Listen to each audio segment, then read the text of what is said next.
Have you ever had thoughts or images get stuck in your head and you're not quite sure how to get rid of them? And no matter what you try, it just keeps on coming back? This is what it's like to have symptoms of obsessive compulsive disorder, or OCD. I want to talk about how it affects our lives. My name is Virgia Davidson. I'm a mental health consultant. I help managers to keep top performers happy at work. Let's talk about it.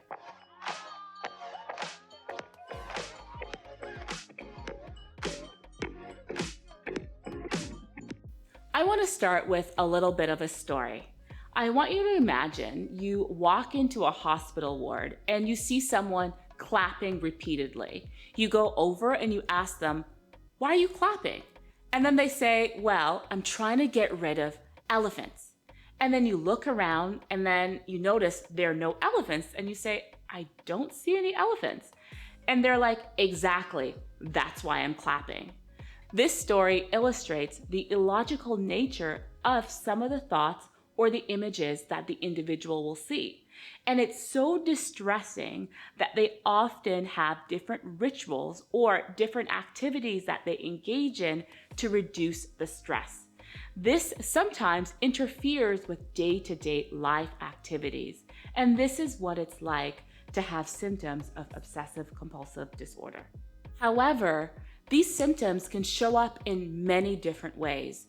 They can show up in hand washing, it can show up in counting, it can show up in making sure things are perfectly in order.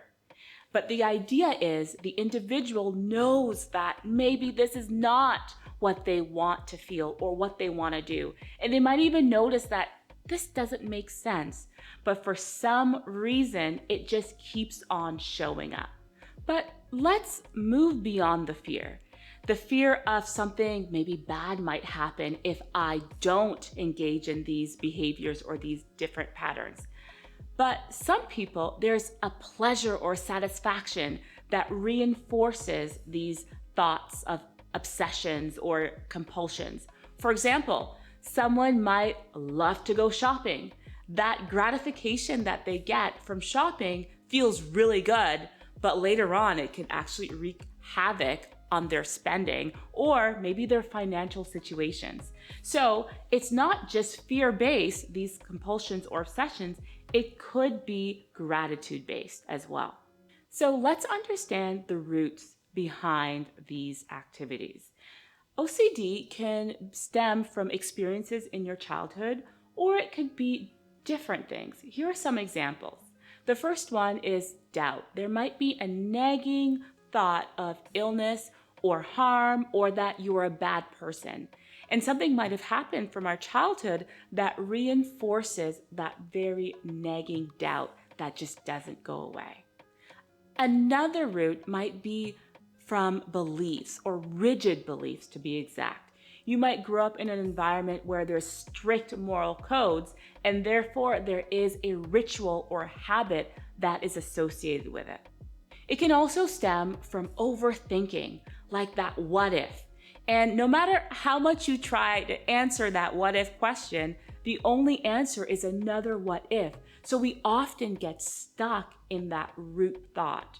It might actually stem from a fear of illness as well, where you might see the individual trying to avoid different things to avoid some sort of germ or contamination. And another root might be from trauma, where there's something that's overwhelming for the individual, and this is a way to cope with the distress. So you might wonder, okay, they're having these thoughts, they're having these rituals that they might have, hand washing, counting, what's the big deal? Well, for the individual, it's extremely distressing, and they often get stuck in this loop because they're actually trying their very best to feel better, but that very thing that they're doing to feel better creates even more anxiety. And that very thing, they might know that, you know what, this doesn't make sense, and I keep on doing it, and it often leaves the individual feeling very powerless. So it's important, if you are noticing that you are experiencing symptoms of OCD, it's important to reach out for help. Don't keep it to yourself. Talk about it. Your therapist may help you to gradually expose yourself to this discomfort, because it's often the discomfort that we're trying to run away from by doing these different types of rituals. And other times, medication might be a part of the solution. But the important thing is, don't struggle alone. There is help out there. I hope these tips were helpful in terms of understanding how OCD can affect an individual's life. Until next time.